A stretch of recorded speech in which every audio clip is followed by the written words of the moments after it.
All right, I know you guys are wondering, Edgar, what happened? You've changed. Yes, Michaela is getting ready to perform. Do not go anywhere. She will have the performance very soon. But now it is time for relationship discussion.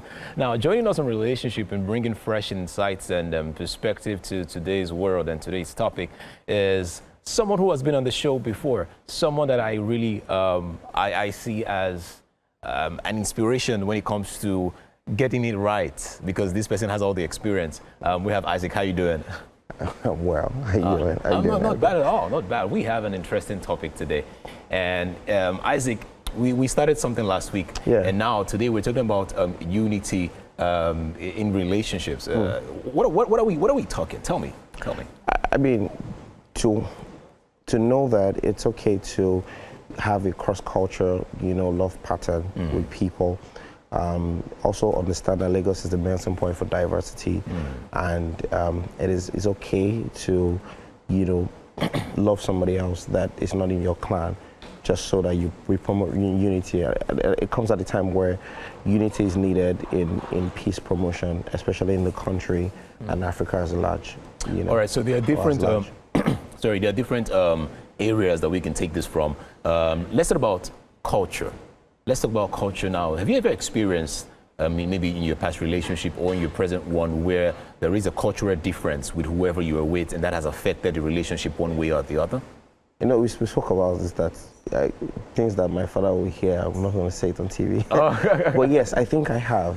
I'm not sure it did migrate into an entire relationship, but I've been in a place where I love to date other people that from other cultures, but I think just entering into the dating scene many years ago, I was a bit, pushy about it. But of course, now I'm more open to it.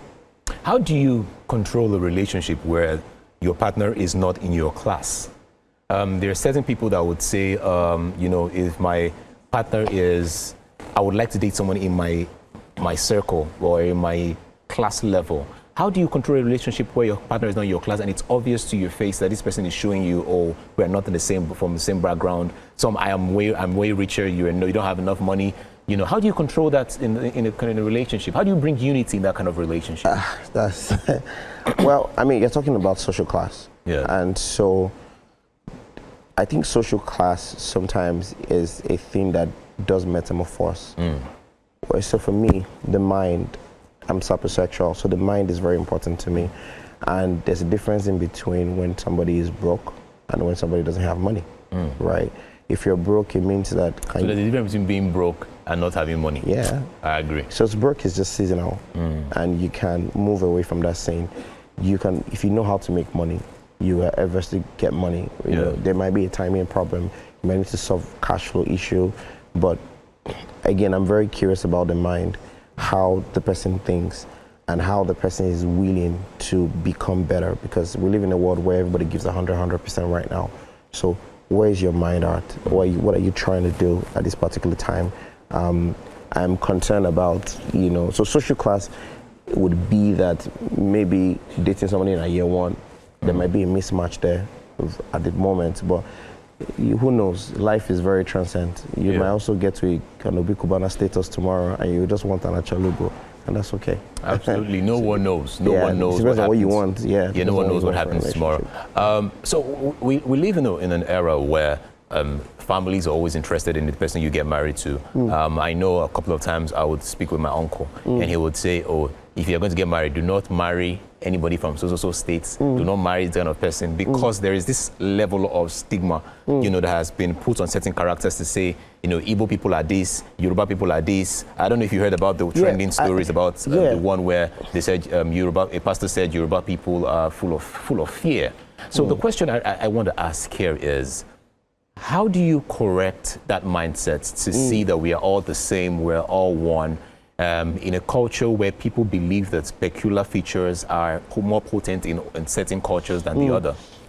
I think the problem is real deep-rooted.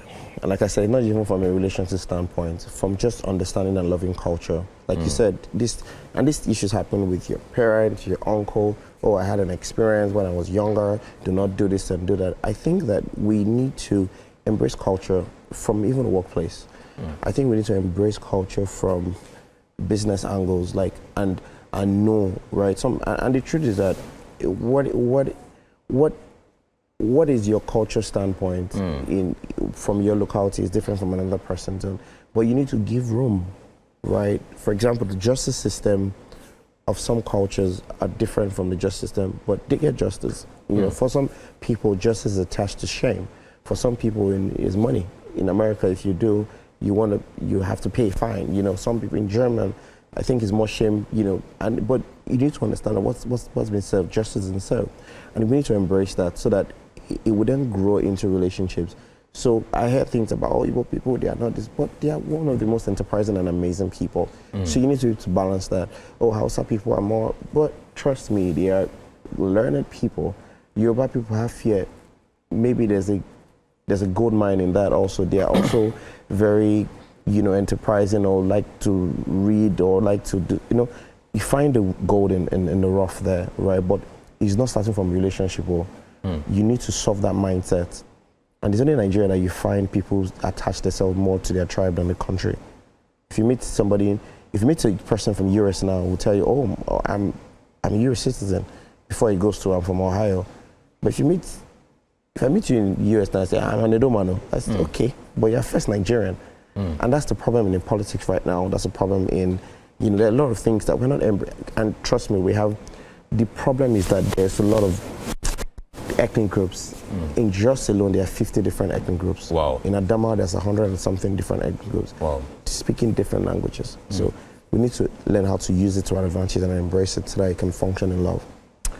That is indeed a very interesting point.